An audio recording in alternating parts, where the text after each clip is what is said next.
And I had gotten married. I got married, and you know, it was just regular life. You know, day in and day out. We ran into some problems in our marriage, and and she had left me. Well, I remember walking in the house and cutting the lights on and seeing that all the furniture was gone, and I remember hitting my knees and saying, Lord, I know that you exist, and I know that I don't want to have anything to do with you.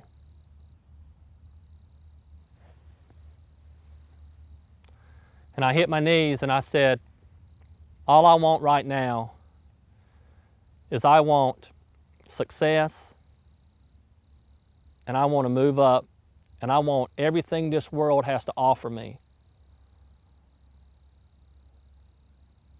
And God, if you're not going to give it to me, I have no problem of serving Satan.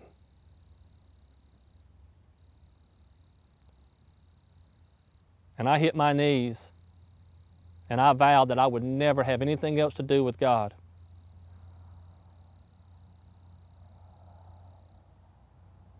And I started serving Satan.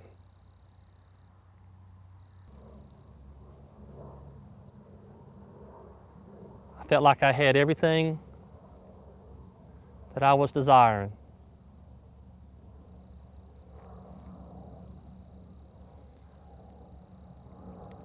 I had the house. I had the money. I had just purchased my second BMW.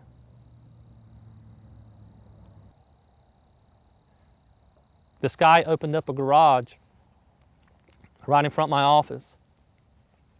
He steps out, he comes over, he introduces himself.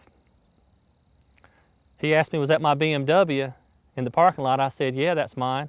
I said, why? He said, well, Fred, I just left the BMW dealership working with them, and I can service your BMW for a fraction of the cost, what you're taking it to the service department and getting serviced. I said, well, man, that's great. That's not a problem. So he starts servicing my BMW for me. And one time I got back in my BMW after he had changed the oil and serviced it, and I opened up the glove box, and there was a bag of cocaine in there. One thing led to another, and all of a sudden, he was supplying me with cocaine as much as I wanted. And that's when the spiritual battle began. Jesus started intervening and asking me, Fred, what are you doing? And I remember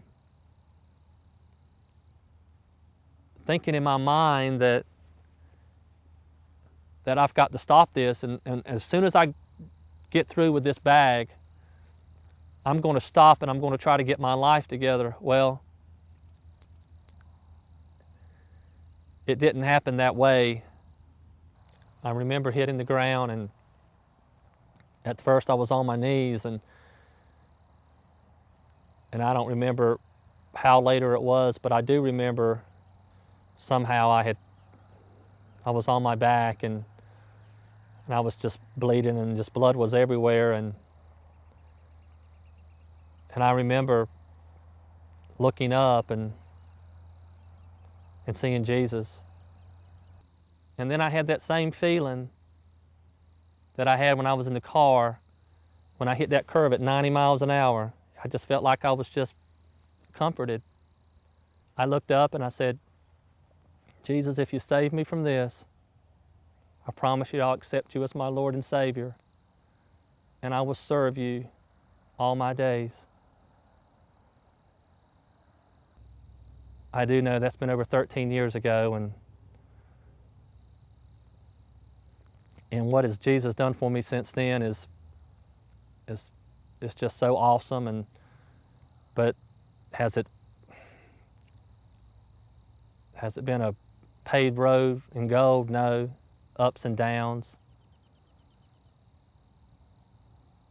But I keep asking myself, why in the world would Jesus save me, a hardhead like me, those 3 times? And the only thing I can think of is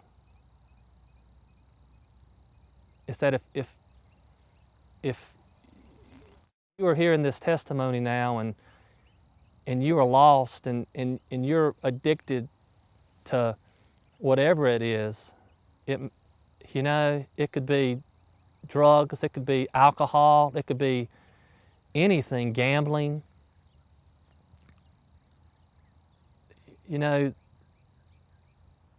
There's one thing, and only one thing that can help you, and that's Jesus Christ. But who's to say that you're going to be guaranteed 3 miracles like I got? Like Pastor Bob always says, if you leave church today and you're going down Second Loop and a transfer truck runs into you and kills you, where would you spend eternity at? And I just know that he gave me 3 miracles to save a hardhead. That's it. And he saved me exactly where I was, on the ground, about to OD on cocaine,